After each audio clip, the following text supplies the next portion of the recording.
How's it going, guys? So this is the first video that I'm posting of my Albemarle 27 conversion project, 1987. What you see here is how I have cut down the engine box to make it flush with the floor. I figured it would look much better than making a hatch cover, and it actually did. So what we're going to go into now is painting of the hatch cover. All right, guys, so about to prime the hatch cover. Just got some of this from Walmart. Shake it up real good. Gonna do 3 coats and sand it back to 320.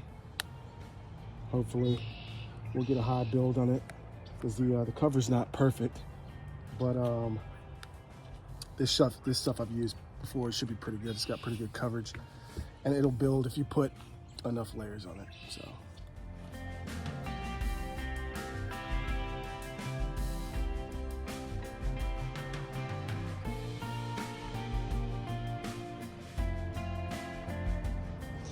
All right, so here we are. First coat, primer, put it on smooth.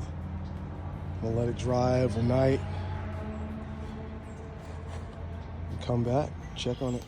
Okay, so here we have transitioned to where I've just cleaned the floor off.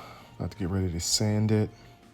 I'm going to primer it and paint it with the Total Boat, and it should come out quite well. Like I said, I've done this a few times in the past with pretty good results. We're gonna do high gloss in those little strip areas, and then the total tread on the wide parts, right? And hopefully do like a teak wood inlay on those little strips. But yeah, should be pretty straightforward. Okay, so here in this video, this is just a snippet of me sanding the entire floor, the entire deck with, I believe I did 60 grit, which, you know, I read some reviews and I figured I'd go pretty aggressive since I'm looking for coverage, as well as the fact that I'm not using a primer. I wanted something, a grit that would, you know, give enough bite that paint would basically just adhere to well. All right, so here's what we got. Sanded down. 60 grit everywhere. Those things were really annoying. These inlet here, but they're gonna actually have a strip of teak or cedar. But yeah, it looks pretty good. Get a picture from back here.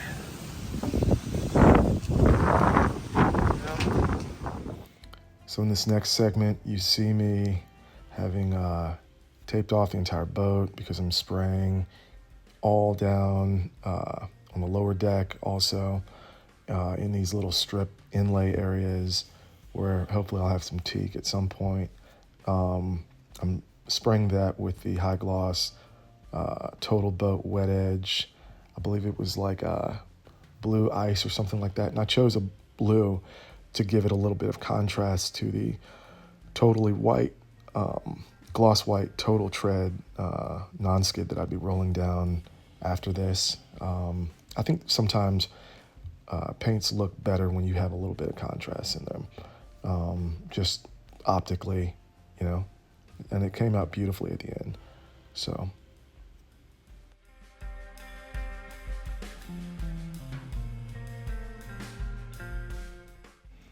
Okay, so this was a pretty big day. This was the day that I finally was rolling down the Total Tread. I did, I believe, 2 coats. I actually had a little mishap right here where the can kind of spilled over, but nonetheless, I was able to save it, and here is what it looked like. Here it is. Got it rolled on there pretty good.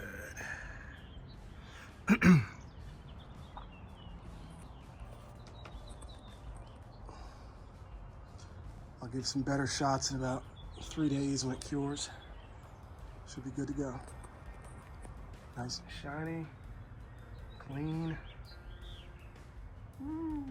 Couple pieces of tape I left because I couldn't reach them because of our accident, mishap deal.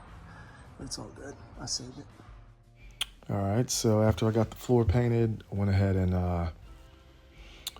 hung the two motors up there. I actually lost my footage of the bracket installation, but I've got twin 300 Suzukis that I'm going with. I've got a 2018 and a 2015. I've got to convert them to 30-inch, which basically is just putting the longer water tube, pickup tube in them, and then the actual spacer and some longer studs. Pretty simple. And then I've got to run my wiring and install new hydraulic steering, upper and lower. And yeah, a whole project is pretty much ahead of me, but I did lose a lot of footage when I got some water damage to my phone last year. But nonetheless, we're moving forward, and I look forward to showing you more in the next video. Okay, thanks.